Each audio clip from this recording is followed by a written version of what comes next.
bagong taon na naman.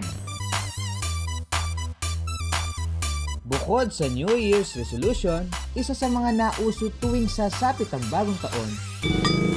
Yan. Pwede ba akong kumain ng ramen dito? Year of the Snake. Mga ka-wonder, eto. Ay ang mga paniniwala at tradisyon. Sa ngalan ng swerte, Anong pinakaswerte dyan? Lahat naman ano? Pati na kayo, sa akin na rin. at kung pampaswerte ang hanap ninyo. Aba, saan pa ba ang takbuhan? Kundi sa Binondo. So sa mga naghahanap ng opportunity, magandang naka-light blue kayo. Kasi normally po sa bracelet po natin, iniiwasan po namin na pinaghahasasama ang love and money. Ano-ano kayang pampaswerte ang mga ginagawa ng mga ka-wonder natin dito sa Tondo?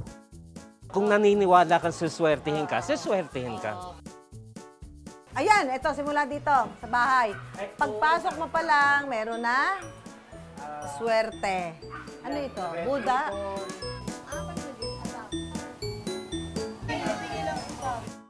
Kahit dahon lang. At Sa Arinola pa. O, swerte daw yung Arinola. Opo. Ang dahon ng laurel na karaniwang sangkap sa pagluluto, pampaswerte din daw? Lalo na kung lagi nyo gamit yung cellphone ninyo sa business, malaking tulong to pang paswerte sa inyo. Ang sikreto daw sa matamis at successful na love life, kumain ng ubas? Saktong putukan ng 12 midnight, kinakain ko na yung ubas sa ilalim ng lamesa. Sila nag-enjoy sa labas, ako makain ng ubas sa ilalim. Kung ubas po yung dahilan, edi thank you so much. I wonder, ano-anong mga patok na pamahiin ang sinusunod ni Juan tuwing bagong taon? Ayan, mga ka-wonder, nandito po tayo ngayon sa Barangay 28 sa Tondo, Manila. At sa mga tradisyon nila dito pag bagong taon, mag-ingay para daw itaboy ang masasamang tao. Hindi pala. Alamin natin kung ano ba yung ibang paniniwala ng mga taga rito para swertihin sila sa loob ng isang taon. Samahan niyo kami. Let's go, Sir Ligan. Dito tayo. Makakasama natin ang UP Professor Anthropologist na si Nestor Castro. Yatin, Kay Susan tayo! Ay po, ayan po. Ay, aso. Ay, laki ng aso. Ito. Tanungin natin. Ayan po, Tao po. Tao po. Ayan, naku, ang dami mong display. Parang umaariba, dito, swerte. Labas ka naman. Oo. Umaariba, di ba? Swerte mo naman. Oo nga eh. Maraming paninda. Yes, po. Ay, ang tatanungin namin, ikaw ba may mga paniniwala? May pamahiin ka? Sa negosyo? Ay, yung yung laurel po. Ay, nasa Lagay po sa adobo yun! Lagayan po ng mga bariya. Lagayan ng barya raw. Nag-ano daw po yung Laurel dahon? Opo. Lucky charm number 1, dahon ng laurel. Kahit dahon lang. Tapos sa Arinola pa, no? Yes, so, ayan din po. O, swerte daw yung Arinola. Bakit? Sino nagsabi sa iyo ng ganito swerte? Si mama po, kasi Mama, meron bakit siya, daw? yung amo niya po Chinese. So, sa-adapt niya po. Alam natin yung mga malalakas ang amoy, medyo nagtataboy ng mga masasamang elemento. Pinapalitan mo to? Pag wala na amoy. po ng mga bariya-bariya. Pag wala ng amoy. So ito, si ate naniniwala sa Arinola at dahon ng laurel na bibigay sa kanya ng swerte. Kaya siguro ang dami niyang sangkay na paninda. Akalain mong hindi lang pala pang-adobo ang laurel. Hanap tayo dito mga papaswerte. Sino ba alam niyo marami mga pamahiin dito? Nagpapakain ba sila ng hapunan? Libre? Bago pa magkagutuman, ang susunod na pampaswerte ng taga-Tondo. Hello. Araw-araw swerte. Ayan, araw-araw swerte, oh. Hindi, tatanong po yan. Ay, naku, magtatampo sa'yo, swerte. Pag-uusapan nga natin swerte. Abat ang mga taga-Tondo, tanggal angas at nagkakahiyaan. Nakita ko kasi to. Ara. Ano yan? May maswerte ka pa. Plaka ko po nung ano. Nang ko. Opo, Bakit plakan eh. Ba't nagbigay ka niya araw-araw swerte? Araw-araw swerte. Naniniwala ka? Naniniwala naman. Pag naniniwala ka swerte, naniniwala ka rin sa bahala. Inilagay mo lang yan. At sinuswerte ka naman. Makikita natin yung mga naglalagay ng karatula kahit sa loob ng jeepney, di ba? Talagang kahit kasabihan lang yun ay naniniwala ang marami na talagang matutupad. Sabagay may mga psychological impact din yan. Oo. Para kung ano pinapaniwalaan mo, yun ang pwede mangyari. Yun nga ang binanggit niya, kung naniniwala kang suswertihin ka, suswertihin ka. Ikaw ba may mga paniniwala? Ganun naglalagay din ako ng palay. Oo, kasi ako ang katuloy ako nating tulus. Oo nga eh. Wala namang mawawala, lalo yung sa paspas. Yung Pampaswerte kayo nilalagay. yan. Ano yan? Cinnamon po. Ha? Cinnamon? Cinnamon daw. Ganun din, amoy din. Oo. So ang ano yan, ng pampaswerte yan? Yung nilalahok para sa pagluluto, para may malakas na amoy. Patingin nga. Mabango yan. Ito ha? Pinapalitan nyo kung dati na. Sige lang po sa akin. Magligas at bago din sa isa. Bago rin, pero pareho sila ng tema na nakakapagtaboy ng masamang ano. Mapapansin natin, pinaghahalo-halo nila yung mga katutubong paniniwala sa kay mga nakuha natin sa Chino. Yung mga dumayo sa atin. Kung alam natin yun yung nagbibigay sa kanila ng swerte at naniniwala sila, ina-adapt din natin sa atin. Kasi ang mga Pilipino kasi sigurista eh. Kung alin ang magwo-work ay talagang pangahawakan niya. Bakit din yan? Hindi ako, di ba? Lucky charm number 3, cinnamon. Ngayon mga ka-wonder, alamin naman natin ang kanilang lucky charm sa loob ng bahay. Ay po! Ano po? Pwede mo tumulong? Meron mo. Ayan, ito simula dito sa bahay. Ito. Meron na swerte. Yan, red ribbon. Pinapalitan niya pag bagong taon? Opo, pinapalitan namin pag bagong taon. Naniniwala kayo na swerte yan? Swerte naman siguro. Siyempre, kailangan may kunting sipag. Tama. Swerte, di ba? Ang dami mong ano dito, mama.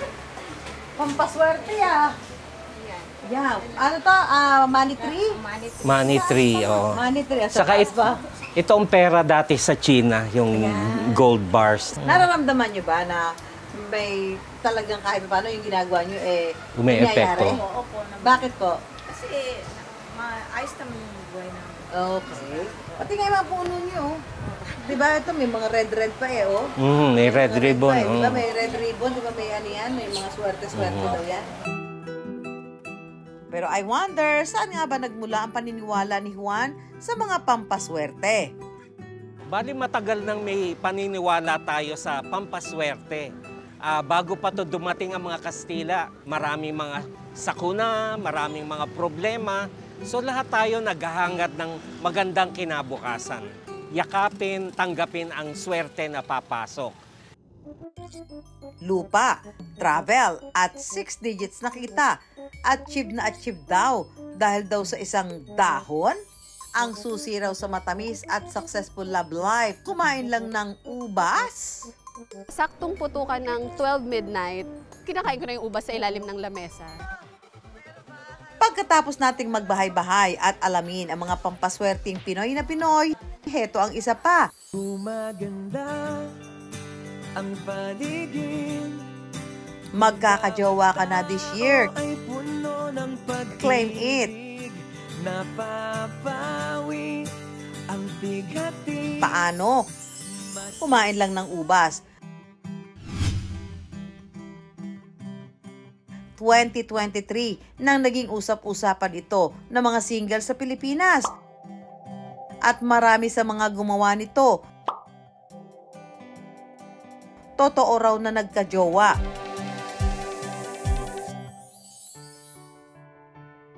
Isa na dyan si Bianca, na nakilala raw si The One nang dahil sa pagkain ng ubas.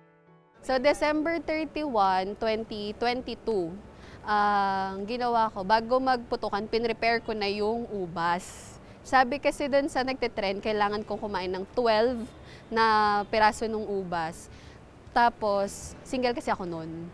So pagka daw ginawa ko yun, magkakajowa daw ako that year. Bago magputukan, pinrepair ko na siya para saktong putukan ng 12 midnight. Kinakain ko na yung ubas sa ilalim ng lamesa. Las 12 uvas de la suerte o the 12 grapes of luck ang tawag dito.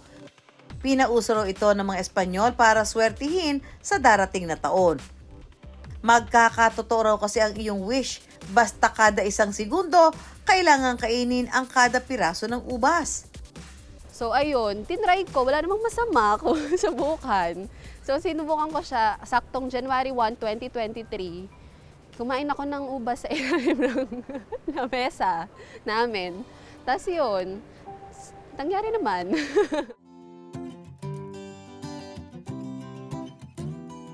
Online daw nakilala ni Bianca ang kanyang the one na si Renz. Then end of March, may nag-hi lang sa akin sa Facebook. So ayun, nag-hi lang siya sa akin. Pero para kay Renz, siya raw ang sinuwerte. Nung araw na nag-hi ako sa kanya, and yun, fortunately, nag-reply naman siya sa akin. So yun lang din yung una kong chinat na babae, siya lang yun. Halos 24/7 nga raw kung magpalitan ng sweet messages ang dalawa. Pero gaya ng tipikal na nagliligawan, si Renz, mas mahihiyain pa raw sa makahiya. Hindi po siya makatingin sa akin. Tatayan. Old school daw kung manligaw itong si Renz. During ligawan times namin, hilig niya na pag alam niya na stress ako, may kakatok na lang sa pinto ng bahay namin nun. At ang kanilang favorite bonding, food trip sa kalsada. Hanggang sa lagi na, hanggang sa naging kahit nung kami na, kahit walang okasyon, kahit na hindi ako stress, ganon. At itong si Renz, hindi na ubusan ng kaswitan. Somehow nagiging thankful ako kasi baka dahil nga sa ubas, kaya ko siya na-meet, kaya siya binigay sa akin ni Lord, ganon. So ang ginawa ko, naggumawa ko ng TikTok. End of 2023, kasama ko na siya. Kung ubas po yung dahilan, edi thank you so much. Nakakagulat. Pero sabi ko, siguro tinadhana din talaga yon. Yun po yung way para magkatagpo kami. Happily ever after na nga si Bianca at Renz dahil nagbunga yung pagmamahala namin this year. Nabalitaan namin na June 2024,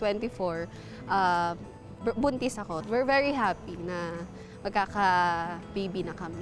Hindi ko kailangan ng sobrang yaman or sobrang laking pamilya. Gusto ko yung masaya lang tapos sama-sama tayo. Totoo man o hindi ang love spell ng ubas, ang pinagdikit na puso kailanman hindi na makakalas. Ang isang mundong puno ng pag-ibig. Mga ka-wonder, halugugin na ang loob ng inyong bahay. At baka kayo na ang sunod na swertihin, gaya ng ka-wonder natin na si Darlene. Na ang key to success daw ay makikita lang din sa loob ng bahay. Normal na empleyado lang naman daw talaga si Darlene. Nag-work ako pero ilang months lang tumagal. Para swertihin sa buhay, sinubukan ni Darlene ang napanood niya online. Na-discover ko yung mga pampaswerte na nilagay ko sa likod ng phone. Sa social media, kakascroll ko. And sabi ko, wala namang mawawala kung maniniwala ako. So yun, trinay ko, naglagay din ako. And hanggang ngayon, nandito pa rin talaga siya sa phone ko, hindi ko siya inaalis. Kuha lang kayo ng dahon ng laurel. Tapos, pang sulat nyo is pentel pen. Kailangan color blue or color green. Meron din tayong sets of number na sinusundan. For prosperity din yung meaning neto. So, 71588. Kung lagi nyo gamit yung cellphone ninyo sa business, malaking tulong to pang paswerte sa inyo. After nyo magsulat dito sa dahon ng laurel, lagay nyo lang sa likod ng phone. So, kailangan yung pwesto ng symbol natin is nakaharap sa may cellphone ninyo. And then yung sets of number is patalikod po sa inyo or palabas sa inyo. Ang dating simpleng empleyado, ngayon, nakakaangat-angat na raw sa buhay. Si Darlene may sarili ng lupa, nakakapag-travel na abroad, at kumikita na rin ng umaabot sa 6 digits kada buwan mula sa kanyang pagiging social media affiliate. Wala namang mawawala kung maniniwala tayo sa mga pangpaswerteng ganito. Pero syempre, kailangan samahan din natin ng sipag at tiyaga. Gumalaw tayo sa sarili natin. Susunod! More and more pampaswerte pa. Kaya samahan naman natin si Empoy na maglibot sa Binondo. Yan. Pwede ba akong kumain ng ramen dito? Talagang hindi maitatanggi sa kultura nating mga Pinoy ang pagsunod sa mga pamahiin tuwing sasapit ang bagong taon. Kanya-kanyang pakulo para sa upgraded version ng sarili at lifestyle. Pero oops, huwag mag-alala kung hindi pa nakakakuha ng pampalaki.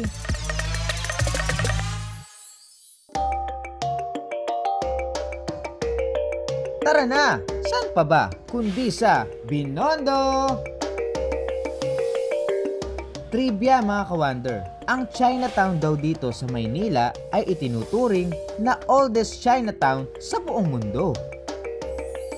Na nagsimula noong 1594 bilang permanenteng tirahan ng mga imigranteng Chino dito sa Pilipinas. At ngayon, kilala ang Chinatown bilang bilihan ng iba't ibang klaseng alahas,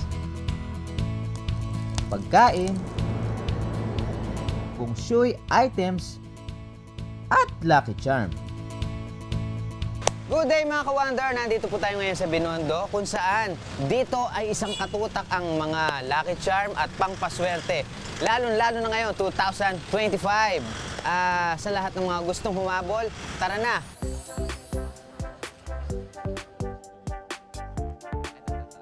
Pupunta tayo ngayon dito kay Kuya. Good morning. Good morning. What's your name?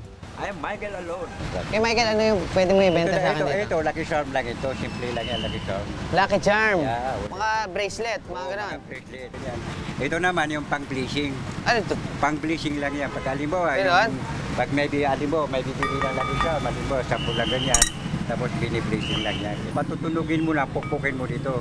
Pukpukin mo yan. Yan, yan. Yan. Yan. Ganon? Galing ha? Magkano to? Kasi ang bili ko dito, 1.5 yan eh. 1.5? 1.5. Pwede ba akong kumain ng ramen dito?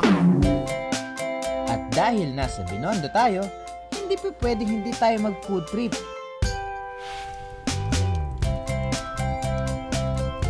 Nagugutom na ako, kaya maghanap tayo ngayon ng food trip. Okay? From afar, malinaw ang mata ko, nakita ko ang fried siopaw. Hindi na kailangan ng sauce. Sarap! Ang sarap!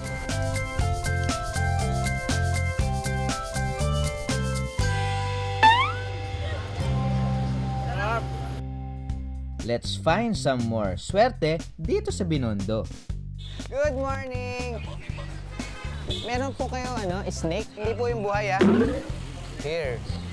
Ito. Year of the Snake. Mga ka-wonder, ito. For how much po ito? 150.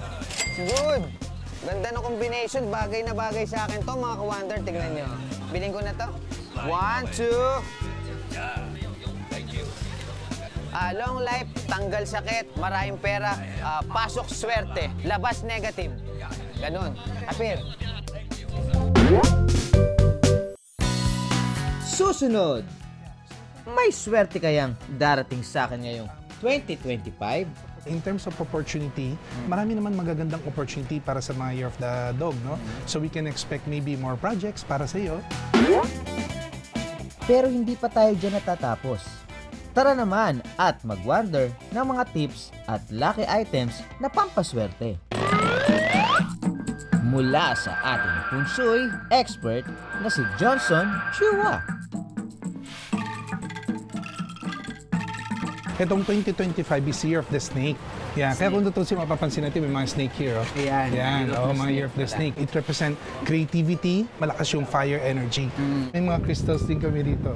Yes. Ganun siya, yan. Opo. Oo. Kasi because of, pag sinabi mo kasing fire energy ng snake, ang mga crystals becomes the balancer. Yes. So maganda sila for calming, for peace of mind, tsaka for good health. This year po kasi parang nabalitaan natin na may mga lumabas po na color, katulad po ng purple or violet.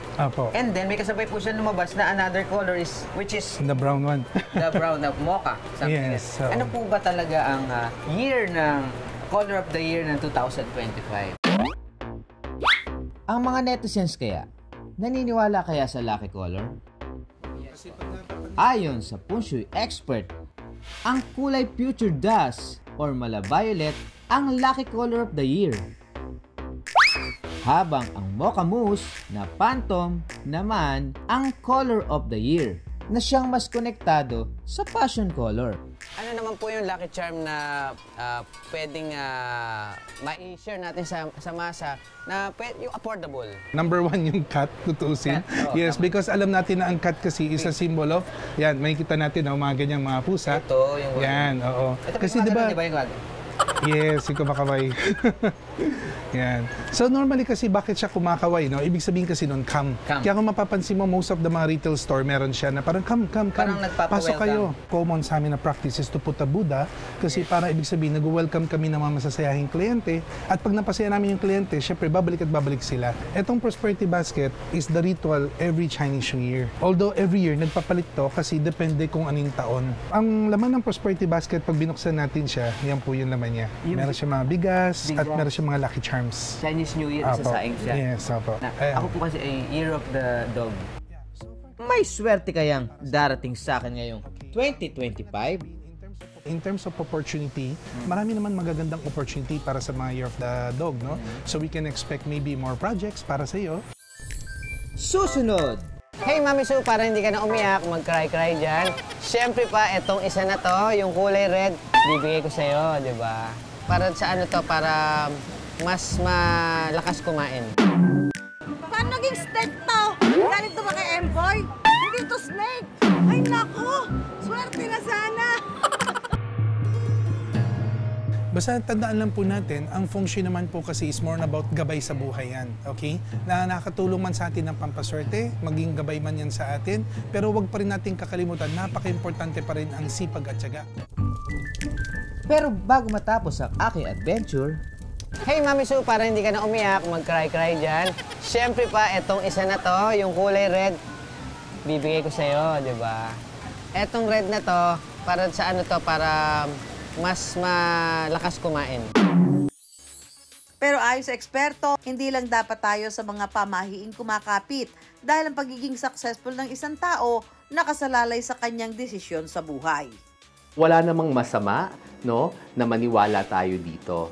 But ang importante ay, we take full control, no, at responsibility sa ating perang pagkakakitaan at paano natin siya gagastusin. Diba? Dahil sabi nga nila, wala naman sa laki ng kinikita, but nasa laki ng kaya nating tipirin. Nakita naman ho natin na kahit nasa lungsod, talaga namang buhay na buhay po yung paniniwala ng ating mga ka-wonder doon sa mga pwede magdala ng swerte. Siyempre, pinakamaganda pa rin ho niya, gumawa tayo ng mabuti sa ating kapwa, huwag tayo mag-iisip ng masama dahil kahit paano ho ang paggawa ng mabuti, lagi naman ho yan ay may magandang kapalit sa ating buhay. Ayan, mayroon daw bang pinadala sa akin? May nagpadala sa akin ng pampaswerte. Tingnan ko ba? Wow! Red! And what? Ano nga? Hayop ba ito? Ha? Ito? Anong hayop to? Paano naging snake to? Galing to ba kay Empoy? Hindi to snake! Ba yan? Paano naging snake yan? Ay naku! Swerte na sana! Anyway, thank you Empoy. Saka sabi pagkapula daw, swerte din ho yan. At saka talaga, swerte yan pag yan ay bigay. Okay? So, salamat Empoy, pero tuturuan kita talaga, ha? Hindi ito snake. Okay. Mga ka-wonder, kung meron po kayong mga topic na gusto nyo pag-usapan natin, mag-email lang po kayo sa amin sa iwondergtv@gmail.com. I-follow nyo rin po ang aming mga social media accounts. Paano po magkita-kita po tayo tuwing linggo ng gabi sa GTV? At ang mga tanong ni Juan, bibigyan namin ng kasagutan dito lang sa I Wonder!